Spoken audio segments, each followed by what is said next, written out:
Never once has someone watched a Rimac Nevera performance and thought, maybe they're holding back a bit.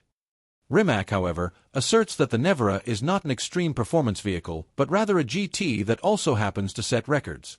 More was always on the table, and it is now being displayed.